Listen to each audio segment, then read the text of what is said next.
Gabe. My name's Sean. And we're going to review Train to Busan. Here's the trailer.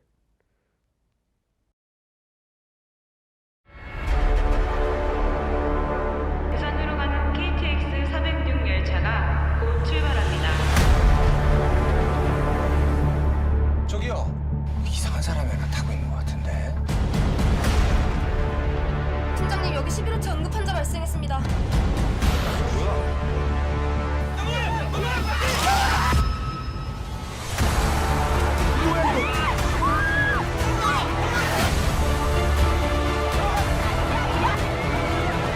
너 꼼짝으로 찾아냈어? 알려주세요.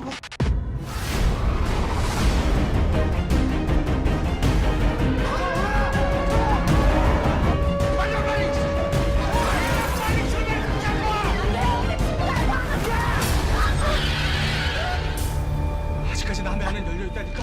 우리 그냥 이것들 달고 부산으로 갑시다 바로. 지금 몇 호칸?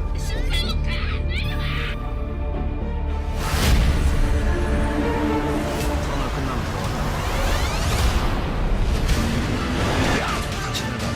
지금 무슨 일이 벌어지고 있는지 몰라?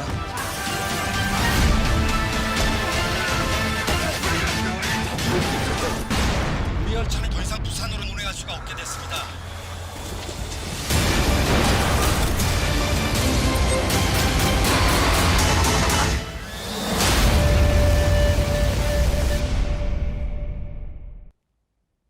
So, Sean, tell me, what did you think of Train to Busan? I thought it was absolutely amazing. The whole time I felt like claustrophobic and like intense and very like engaged in the character development, and like the whole time I just felt stressed out, like wondering what the next move is gonna be or like what's gonna happen next. Yeah, I definitely will say, after 2020, watching a zombie movie is definitely just like a little bit scarier. And I will tell you that this movie it's claustrophobic. I mean, you have hordes of zombies packed inside a giant metal train, and obviously things are not going to go well. And if you like that atmospheric, everything closing in on you type horror, then this is great for you. It doesn't rely on jump scares very much, but they make very good use of the atmosphere in their music, which I think is better than jump scares. And so, Sean, I know we talked about it when we watched it, but like, in your opinion, how did the music make this a better film? So there were like 2 or 3 scenes in particular where it was like really focused in on one character, and the music shifted like from throughout the rest of the movie, and it really like added to the combat and made it like more dramatic, and just like you just wanted to keep watching it more. Yeah, I will definitely say from like a score perspective, it's a lot of like oppressive strings, very gothic style, and because of that, it almost feels like it's beating you down. And a lot of the characters, you know, they're getting beaten down by hordes and hordes of zombies that won't stop coming. And for me, that just intensifies the experience and just honestly makes it better. The other part for me is obviously I'm a big screenplay nerd, and this is a very layered movie. Definitely tackles topics such as like the wage gap, and then the class systems. And so do you want to talk about that a little bit and how you noticed it in the film? Yeah, so like Gabe was saying, the wage gap and class system, they're kind of like pitted against each other throughout the movie. And in one scene, it's really noticeable because like throughout the movie, usually it's humans fighting zombies. But in one scene, it was like the upper class people and versus like the middle and lower class people trying to get into the same door. And it really showed like the people fighting each other, and like they didn't care about the zombies, like they just wanted to survive for themselves. Yeah, and I think it presents a really cool question of ethics in movie making, and how, as filmmakers, do we have the responsibility to tackle real-world issues? And obviously this is a Korean film just like Parasite, wonderful film, and it's kind of cool that they both tackle that same topic of the upper class versus the lower class. And in this movie, one of the ways they do that is through a homeless person being one of the main characters. And they do a really amazing job of making him this heroic character and showing that like there's no morals in the class system, and being a higher class doesn't make you a better person. In fact, we see some of the most villainous, annoying, scumbag type characters are the rich jerks who think they're entitled to survival over the rights of others just because they have more money. And I think that was a really interesting theme. So I would ask you, you are just getting into the horror genre. We reviewed *Malignant* last week. So I would say, is this a good horror movie in your eyes? And how does it fit into that genre? So first off, like I'd say it's more of like an action thriller than a horror movie, but like I did think it was very good because Gabe and I were talking about like in horror movies, there's always like that full circle moment, and in this one it was like really apparent at the end. So like although it was like more action or thriller and like not as many jump scares throughout, like I thought like the story development and character development was like similar to a horror movie. Yeah, I would definitely agree with you on that, in the sense that like this movie has a very strong central theme of sacrifice as well as the economic issues that we talked about, and they take a very human issue and they submerge it with like a very inhumane thing of zombies. And so I think that's very effective filmmaking because in the sense that it is an action thriller. Maybe you could call it horror. I don't know if it necessarily fits into that genre. But they take this very human issue and they use that action thriller genre to display it. And I think that's a really cool fusion of two dissimilar topics into something very cohesive. So another thing that I wanted to ask you about is we talked about the screenplay. We talked about the score. How would you say the acting is, particularly in the sense that this is a movie with almost no English, and so for us, a lot of it is facial movements, how stuff is delivered. So in a movie that isn't English, would you say the acting is just as good? Oh yeah, I thought the acting was very effective. So like although there were subtitles and like it's important to read what's going on, you can easily tell like from the characters' emotions or like the way they're interacting with each other, like how they're feeling or like what's going on. Mm-hmm. I would say definitely through the facial expressions, and you know, I can't speak their language, but just through the way they're delivering things, I think we're able to understand it more. And so we will be back with more discussion after this. Here at WAER, we're committed to bringing you stories about the Syracuse community. But we know you're busy. You may not always be able to tune into the radio at exactly the right time. So now we're getting you the stories you want, however you want them, whenever you want them. Whether it's through the NPR One app, on our website, or live on air, we're finding new ways to make sure you're getting the quality journalism you deserve. It's never been easier to access reporting you trust and care about.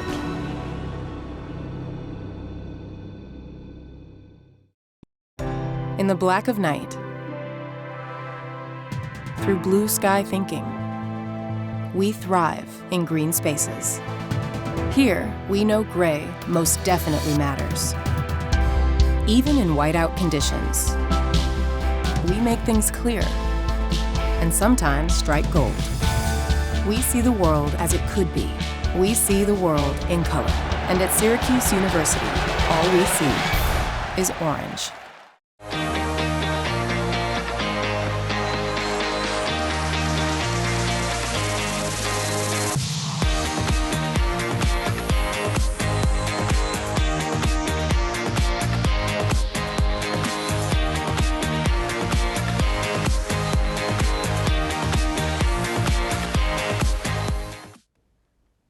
All right, welcome back. So, Sean, I guess the next thing I would like to talk to you about is the fact that last night we watched the sequel to this movie. And Train to Busan, the original one from 2016, is a beautiful, sad, and the ending will just destroy you. But during the COVID-19 pandemic, they made a sequel, which is a little bit weird to make a movie about a virus in a pandemic, but don't ask me. And what I want to ask you is, do you think that sequel was necessary? No, I don't think so, because the ending of the first one was just like so perfect. Like I found myself like genuinely sad and like caring about the ending, but like I could see why they wanted to make another one, and like try different approaches and different characters, but no, I don't think it was needed at all. Like, I think it would have been fine if they just had that original ending. Yeah, I would definitely agree with you. In fact, they call the sequel Train to Busan Presents. There's no train in the sequel, and so I think one of the best parts about this movie that really separates it from a lot of other action thriller horror movies is the fact that it's set in a train. So like I said, there's that very intense feeling, you have zombies trying to break down the glass, becoming like a giant huddled mass trying to destroy it. But the sequel totally gets rid of that. So I would ask you, does that claustrophobia make it a better film? Oh yeah, 100%. Like, the whole time when there's just like zombies knocking on the window, or like the virus slowly spreading throughout like an isolated train cart, I think that's personally way more effective than like a big city, and like there's not really that same claustrophobia element because there's such a vast area that like the zombies could run across. But in the train, like the survivors really, like you only have one way to go, and that's pretty much just like the other way on the train. And so I do think it's interesting that we talked about like the zombies, breaking down glass, huddling up as a mass, and it's very similar to World War Z for me. And so the zombies in this are definitely different than like the George Romero Night of the Living Dead, stumbling, eat brains type zombies. So do you want to talk about like how, is that better? Is that worse? Does it make a difference at all in your eyes? I thought it was personally better that the zombies were like very fast, because like it adds a sense of urgency almost. It would be much different if, say, you're on the train and the zombies are just like slowly walking along, compared to like every move that the characters make is kind of like in the spur of the moment, because like if you stand there and the zombies are fast, like they're gonna catch up to you. So I thought it was very effective, and I thought personally it made the film a lot better. Yeah, I would agree. I feel like these zombies are hunters. They are pack animals and they're going to take you down. And so they're coordinated. But I do think something that is interesting is they are written to have weaknesses. These zombies can almost see nothing in the dark. So the film uses the fact that it's in a train going under tunnels to creatively use that weakness. And so to me, I feel like although we're doubting that these people are actually going to survive, there are moments where we have that hope where, okay, if they can just be in this tunnel for a few more seconds and just get out fast enough, then maybe they can be safe. So did you notice that too? And, is that something you would recommend in other movies? Oh yeah, I'd say like from the instance it started, like that hope that you just want everyone to survive is there. And like it just adds to the overall like feeling of the movie, because you see like all these potential places where characters like should do something to survive, or like they could do something, but I will say this is definitely one of those movies where you're screaming at your TV a lot, which is my normal reaction to every horror movie, because like most horror movie characters are idiots. But this is definitely one of those movies where, like, what the character needs to do to survive. And so because of that, I personally enjoyed it more because, these characters, in some sense, they weren't idiots. They knew that there was a way they could get through this. And so for me, I don't know, I just found that really enjoyable. I guess another thing I would ask you is the fact that a lot of these actors, we've seen them go off, and they're now doing much bigger things. In fact, one of the main characters in this is now playing one of the main characters in the new Marvel movie Eternals. And so my question for you is, did this expand the kind of movies you're going to watch? Because these people have now branched off into other things. And so I know for me, I've personally fallen into that trap of like, oh, if it's a foreign language film, it's not really my thing. But I'm trying to educate myself more as a film fan. And so, as a casual movie fan, is this kind of expansive to the type of movies that you would include in your library? Yeah, I'd say it definitely opened my eyes, because like even though there were subtitles and it was in a different language, like I still liked it just as much, if not more, than any other movie I've seen.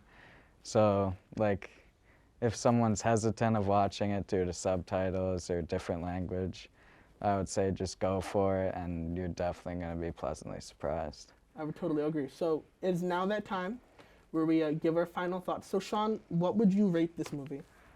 I'd have to give it like a 9 out of 10 probably. Okay. I really enjoyed like the full circle moment, like I said, and then like the claustrophobia element, and like how I just felt like genuinely stressed the whole time. Like I feel like I haven't gotten that from other movies that I've seen. Personally, I would give it an 8.5 out of 10. I've seen this movie, 3 or 4 times, and it keeps being so good. You keep having that hope that people are going to survive, but that bleak sadness, it's pervasive, and it's just, I don't know, that's just an intoxicating combo. And so we'll be back after this. That's all for this week. If you want to follow more Review Crew content, go to the Review Crew Instagram, Twitter, and TikTok, as well as Orange TV Network on Facebook, Twitter, Snapchat, Instagram, and YouTube. Find the Review Q's podcast on Spotify or on our website at orangetvnetwork.syr.edu, where you can also find our blog and more Orange TV Network information. Check out this week's screening hosted by University Union F9. See you next week.